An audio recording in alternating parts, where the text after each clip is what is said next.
Hello students, तो आज मैं बीके का एक छोटा सा 2 मिनट्स का वीडियो बना रही हूँ। आई होप ये आपको एग्जाम के टाइम हेल्पफुल रहेगा एंड बहुत इजी है, डिटेलिंग में नहीं जा रहे हैं, बट जितना जरूरत है उतना पढ़ेंगे। ठीक है, तो सबसे पहले मैं क्लासिफिकेशन ऑफ अकाउंट्स ले रही हूँ। Now what do you mean by classification of accounts? Classification of accounts, काफी सारे अकाउंट्स है बिना अकाउंट्स। जैसे कि हमने स्टार्टिंग में देखा है, अगर कोई भी ट्रांजैक्शन होगा उसमें 2 अकाउंट या 2 पार्टीज इन्वॉल्व रहेगी, कोई ना कोई 2 लोग तो रहेंगे। एक रिसीवर होगा, एक गिवर होगा, कुछ एक हाथ से आता है तो एक हाथ से कुछ चीज जाती भी है।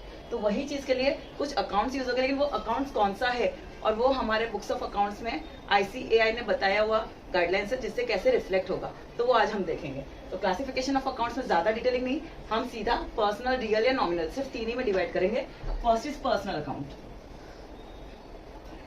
पर्सनल अकाउंट, एक देखेंगे हम रियल अकाउंट एंड एक हम देखेंगे nominal account. Now personal account में क्या चीजें आएगी? आर्टिफिशियल, रिप्रेजेंटेटिव, नेचुरल, सारी चीजें मिक्स ही बता रही हूँ। पर्सनल अकाउंट में पहले तो इंसानों के नाम, कोई भी इंसान है, पर्सन है, उसका नाम आएगा। कोई भी कंपनी जिसका कॉमन सील है, जिसके नाम से बैंक अकाउंट होते हैं, कोई ट्रस्ट होते हैं, वो सारी चीजें पर्सनल में आएगी। और कोई भी चीजें, कोई भी एक्सपेंसेस होते हैं, कोई भी इनकम होती है जो अभी या तो रिसीव करना बाकी है या पे करना बाकी है, तो वो सारी चीजें पर्सनल में आएगी। उसके कुछ एग्जांपल्स देखते हैं हम। इंसानों के नाम में हम देख सकते हैं, रमेश अकाउंट इंसान है, अदिति अकाउंट इंसान है,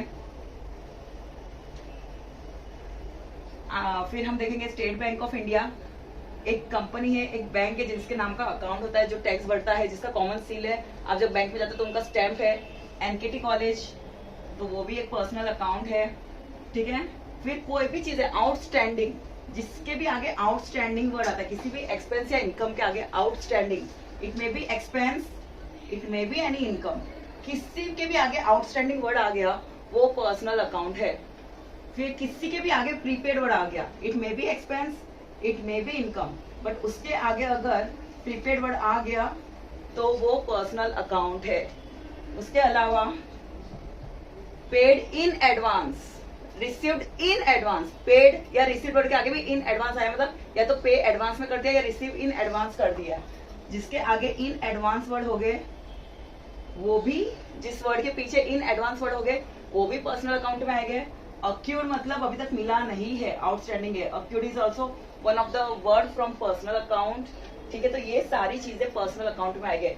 जिसके भी आगे आउटस्टैंडिंग, प्रीपेड, इन एडवांस, जिसके पीछे इन एडवांस वर्ड है, अक्यूर्ड वर्ड है, ये सारी चीजें पर्सनल अकाउंट में जाएगी। रियल अकाउंट में क्या आएगा? रियल अकाउंट में सारे असेट आएंगे जो हमें लॉन्ग टर्म बेनिफिट देने वाले हैं। जैसे कि कैश है जो हमें बेनिफिट देता है। फिर जो भी प्रॉपर्टीज और असेट हमने खरीदी है, जैसे फर्नीचर हो गया, मशीन्स हो गई, ठीक है, फर्नीचर हो गया, मशीन्स हो गई, कुछ ऐसी चीजें होगी जो दिखती नहीं है बट वो भी रियल अकाउंट है, जिससे हमारा सेल बढ़ता है, जिससे हमारी इनकम बढ़ती है। जैसे गुडविल, टाटा की गुडविल है, मतलब सिर्फ नाम से चीजें बिकती है और हमारा बेनिफिट करता है हमारे कंपनी के लिए। गुडविल हो गया, पेटेंट, किसी टेक्नोलॉजी का हमने पेटेंट किया है, कॉपीराइट्स हो गए, ट्रेडमार्क हो गए, ये सारी चीजें रियल अकाउंट में आएंगे। ठीक है, व्हाट इज नॉमिनल अकाउंट? जो भी रिसीव्ड और पेड, जो भी एक्सपेंसेस और इनकम हो गए, लॉसेस हो गए, वो जैसे हमने परचेज किया तो वो नॉमिनल अकाउंट है, हमारा खर्चा हो गया, एक्सपेंस है। सेल भी हमारे लिए नॉमिनल अकाउंट है। कोई भी एक्सपेंसेस, मैंने सैलरी पे की, मैंने वेजेस पे किए, मैंने कमीशन पे किया या रिसीव किया, पे किया या रिसीव किया, इनकम है या एक्सपेंस, वो बाद में देखेंगे। पहले वो सारी चीजें नॉमिनल अकाउंट में आएगी। जो एवरी मंथ रिकरिंग खर्चे जो होते हैं, हम बोल सकते हैं, या जो भी लॉसेस भी होते हैं, अगर लॉस भी हो रहे, लॉस बाय फायर हो गया, वो सारी चीजें भी नॉमिनल अकाउंट में आएगी। ड्राइंग्स पर्सनल में आता है, वो भी ध्यान रखो। अगर ओनर ने कुछ चीजें निकाली बिजनेस में से, ड्राइंग्स, तो वो भी पर्सनल अकाउंट में है। ठीक है, GST है, जो हम जितना भी परचेज या सेल करते हैं उसके ऊपर पे करते हैं, तो वो नॉमिनल अकाउंट में आएगा। Any interest received, interest received हो या पेड, सारे जो चीजें हैं, ये सारी चीजें ऑल इनकम एंड एक्सपेंसेस आ जाएंगे यहाँ पे हमारे नॉमिनल अकाउंट में। टेस्ट करो, एक बार आपको पता चल गया ये अकाउंट रियल है या पर्सनल है या नॉमिनल, उसके बाद उसको रूल्स अप्लाई होते हैं। ठीक है, रूल्स क्यों अप्लाई करते हैं? Because every debit have corresponding credit, एक को डेबिट करना, एक को क्रेडिट करना है, तो सबके रूल्स हो गए। जैसे पर्सनल अकाउंट के रूल है, डेबिट द रिसीवर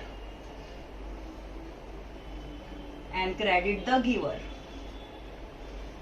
इसको दवाई की तरह घोट के पी लो तो आपके लिए बहुत ही इजी हो जाएगा बीके। रियल अकाउंट का डेबिट, व्हाट कम्स इन, जो बिजनेस के अंदर आता है, what comes in is debit and credit, जो जा रहा है उसे जाने दो, what goes out is credit, ठीक है। एंड नॉमिनल अकाउंट में debit all expenses and losses, loss हो रहा है या एक्सपेंस हो रहा है तो वो सारा डेबिट करेंगे, और क्रेडिट किसको करेंगे, इनकम एंड गेन, इनकम और या फिर कहीं से भी पैसे आ रहे गेन हो रहे वो सारे को हम क्रेडिट करेंगे। तो पहले क्लासिफिकेशन सीख लो, थोड़ा प्रैक्टिस कर लो, उसके बाद गोल्डन रूल अप्लाई करना सीखो, गोल्डन रूल लर्न कर लो।